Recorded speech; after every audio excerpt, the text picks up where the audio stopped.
Hello and welcome. Now I'm with second lesson of mathematics और class fifth का ये lesson है. बहुत इंपॉर्टेंट लेसन है, शेप्स एंड एंगल्स. पहले भी हमने इस लेसन के कुछ पार्ट के बारे में डिस्कस किया था, जैसे आपके एंगल थे, टाइप्स ऑफ एंगल थे, फिर शेप्स थी. कितने बेसिक शेप्स मैंने आपको बताई थी, इसमें ट्रायंगल है, आपका स्क्वायर था, रेक्टेंगल था और सर्कल था. तो इसमें कुछ हम और जो एक्सपेंड इसको करेंगे इस लेसन का, उसमें हम क्लोज शेप्स, ओपन शेप्स और एंगल्स इसमें हम करेंगे. मैं आपको बताऊंगा कि ये तीनों चीजें क्या है. पहले देख लेते बेसिक चीज की शेप्स क्या है. ज्योमेट्रिकल शेप्स मैंने आपको बताई थी कि जिसकी एक आउटर लाइन हो वो आपका क्या है, वो आपका शेप है. जिसकी एक आउटर लाइन है, जैसे इसकी एक आउटर लाइन है ये, तो ये क्या है, शेप है. इसके बारे में मैंने आपको पहले भी बताया था, तो इसके मैं ज़्यादा फोकस नहीं करूंगा.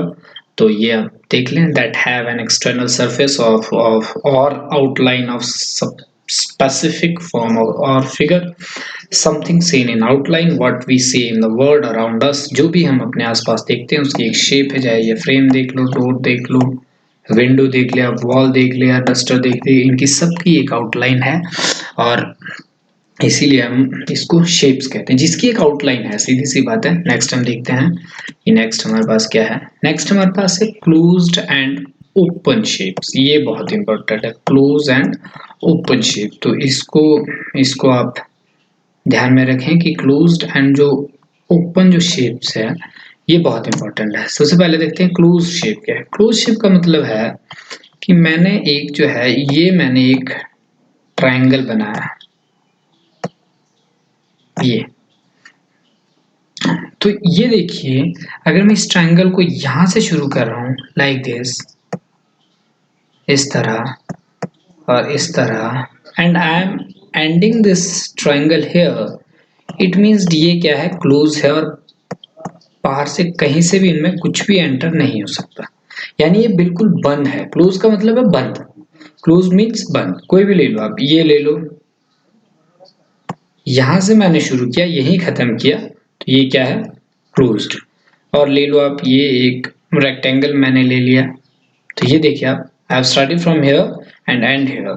So what it mean that when a shape start from a point and also and at that point, उसी पॉइंट से शुरू होती है और उसी पॉइंट पे खत्म होती है, तो वो क्या है, आपकी क्लोज्ड शेप है. ये आप ध्यान में रखें. तो देखते हैं कुछ, पहले आप डेफिनेशन देख ले. That starts and end at the same point. मैंने आपको यही बात बताई कि जो स्टार्ट और एंड जो है वो एक ही पॉइंट पे होते हैं, वो आपकी क्लोज्ड शेप है. शेप्स देख लेते हैं. ये देखिए आप, ये देखिए, अगर शेप, इस शेप को हम यहाँ से शुरू करते हैं तो खत्म भी हम इस शेप को यहीं पे कर रहे हैं, तो ये जो डेफिनेशन है ये इस पे पूरी तरह लागू होती है. That starts and end at the same point is closed shape. ये सर्कल को ले लिया या आप इस ट्रायंगल को ले, इस ट्रायंगल को ले ले, तो यहाँ से शुरू हुआ और यहीं पे क्या हो रहा है, खत्म हो रहा है. तो इट मीन्स डेफिनेशन ये हुई कि जहां अगर कोई शेप जो है जहां से शुरू होती है और वापिस आके वहीं पे खत्म होती है, उसके अंदर और कोई एंड पॉइंट नहीं बनता है, एंड पॉइंट और स्टार्ट पॉइंट उसका एक ही है, तो वो क्या है, आपकी क्लोज्ड शेप. नेक्स्ट नेक्स्ट है ओपन शेप. इसका उल्टा क्लोज शेप, मैंने आपको बताया कि क्लोज शेप ये है. तो अब ओपन शेप क्या हो सकती है, अगर इसी को मैं बताऊं तो ओपन शेप ये है कि इसका एंड पॉइंट और स्टार्टिंग पॉइंट अलग है. इसका स्टार्टिंग पॉइंट ये है और एंड पॉइंट ये है, तो जिसका स्टार्टिंग पॉइंट और एंड पॉइंट सेम ना हो वो आपकी क्या है, ओपन शेप है. सिंपल सी बात है, there is no very rocket science.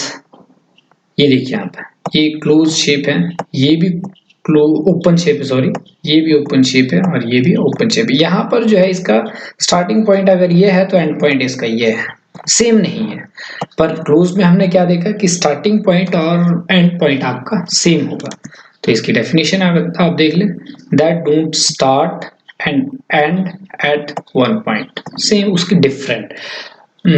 Open shapes are, I think opposite of closed shape. Closed shape में आपके क्या है कि एंड पॉइंट और स्टार्टिंग पॉइंट सेम है, पर ओपन शेप में आपके स्टार्टिंग पॉइंट और क्लोज पॉइंट जो है उस शेप का वो सेम नहीं है। तो इस बात को आप ध्यान रखें। नेक्स्ट चलते हैं। Next very important is angle.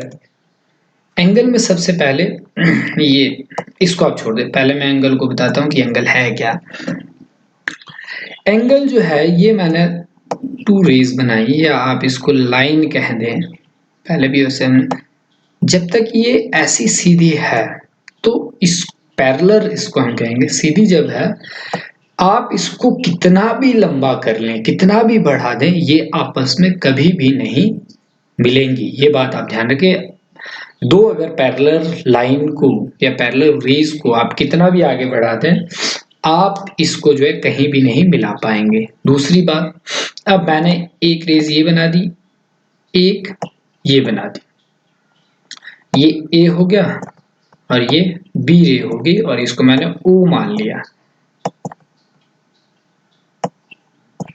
ये दोनों रेज जो है, अब ये ओ से स्टार्ट हो रही है, दोनों यहां से स्टार्ट हो रही है, इसको वर्टेक्स कहते हैं, मीटिंग पॉइंट कह सकते हैं आप। तो अब आप देखें कि एंगल को जब हम डिस्कस करेंगे तो एंगल है क्या। एंगल क्या है, इसके बीच जो है ये जो एरिया है, ये कितना टर्न हुआ है, कितना टर्न हुआ है वो आपका क्या है, एंगल है। ये कितना टर्न हुआ है यहां से, अगर तो ये मान लो यहाँ पे होती लाइन, इसके ऊपर ही होती, तो ये बिल्कुल स्ट्रेट है, इसमें कुछ भी नहीं है, एंगल नहीं है। पर अगर ये थोड़ा यहाँ से ऊपर ऊपर जा रहा है, ऊपर ऊपर जा रहा है और यहाँ पहुंच गया है, इससे आगे इधर जाके इधर पहुंच जाता है, तो ये क्या है, ये इसका टर्न है। क्या है, इसका टर्न है, कि कितना ये टर्न हुआ, मतलब से an angle measures the amount of turn, कि वो कितना टर्न हुआ वो एंगल है। आप इसको बहुत ज्यादा उलझने की कोशिश ना करिए इसमें। ये मैंने आपके लिए बनाया, ये किया, ये ओ पॉइंट लिया, ये ए लिया, ये बी लिया, तो इसके अंदर जो टर्न हुआ है, इस लाइन का जितना टर्न है वो क्या है, आपका एंगल है। बात खत्म, बहुत ज्यादा सोचने की आवश्यकता नहीं है। नेक्स्ट आप देख लें। नेक्स्ट क्या है, स्पेस बिटवीन द लाइंस। मैंने आपको पहले बताया, ये जो स्पेस है बिटवीन द लाइन, ये क्या है, आपका एंगल है। नेक्स्ट देख लिया, same some measure between two rays, इसके अंदर कितनी मेजरमेंट है, वही टर्न, कितना टर्न है वो क्या है, आपका एंगल है। सिंपल सी बात है। अब एक और लेते हैं, जैसे हमने एंगल्स में भी किया, अगर आपने वीडियो देखी है ध्यान से, तो इसको मैंने ओ मान लिया और इसको ए मान लिया। एंगल तभी बनेगा अगर रेज दो होगी, एक पे नहीं बनेगा। ये इसको मैंने बी मान लिया। अब आप ये ध्यान में रखें कि ये जो है, ये एंगल है, ये वाला एरिया, या जितना इस लाइन ने इस लाइन से टर्न किया है उसको आप एंगल मान सकते हैं। और ये टोटल जो है ये पूरे सर्कल में होता है 360, जैसे यहाँ पर जाएगा और यहाँ पर जो है वो 180 हो जाता है। Straight line, sorry, straight line जब भी होगा तो 180 होगा, और वैसे सर्कल में जो है ये कितना होगा, ये आप ध्यान रखें, ये होगा 360। सर्कल नहीं बन पा रहा है कर्सर की वजह से, ये होगा 360 डिग्री। अब ये जो निशान है, ये आप ध्यान में रखें कि ये जो है एंगल के साथ यूज होता है। जैसे मान लो 90 डिग्री, मैंने आपको बताया था 90 डिग्री, और ये थोड़ा छोटा होगा 60, तो यहाँ पर ये ऐसे होगा 60 डिग्री। ये डिग्री का निशान है। अब और एक बात यहाँ पर देखिए कि एंगल को कैसे आप मेजर करें, कैसे उसको लिखते हैं हम। तो ये आप देखिए, again I am taking two rays, ये मैंने दो रीज ले ली और ये मैंने एंगल बना लिया। ये एंगल है, इस लाइन से इस लाइन का टर्न एंगल है। अब मैंने यहाँ पर एक स्ट्रेट लाइन ले ली। तो एक बात आप ध्यान रखें, मैंने आपको पहले ही बताया था कि एंगल को हम 3 पार्ट में डिवाइड करते हैं। एक है आपका एक्यूट,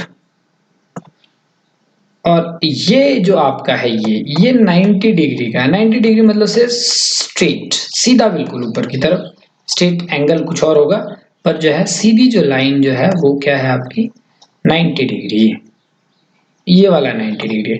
और इसको हम कैसे दिखाते हैं, इसको हम दिखाते हैं ऐसे, इसके लिए निशान ये वाला होगा, ये वाला, और इसके लिए निशान जो दूसरा एंगल है उसके लिए ऐसा होगा सिंपल ये। तो ये आप ध्यान में रखें।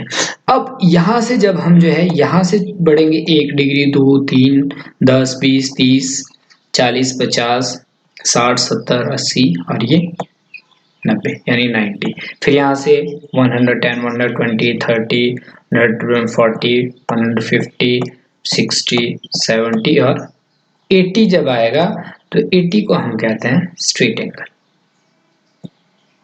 याद ध्यान, 80 को हम कहते हैं स्ट्रेट एंगल।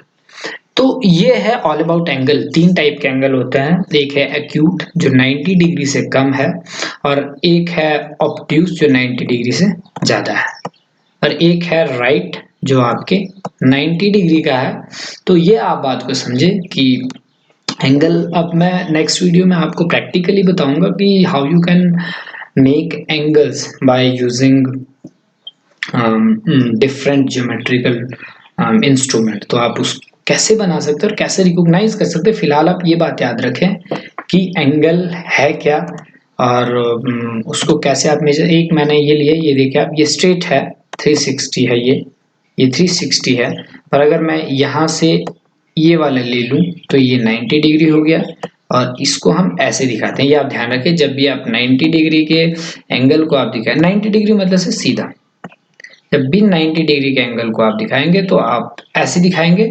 और अगर ऑब्ट्यूस, और आप ये मैं ऑब्ट्यूस बना रहा हूं तो ऑब्ट्यूस को आप ऐसे दिखाएंगे, और अगर एक्यूट है 90 से कम है तो उसको भी आप ऐसे ही शो करेंगे।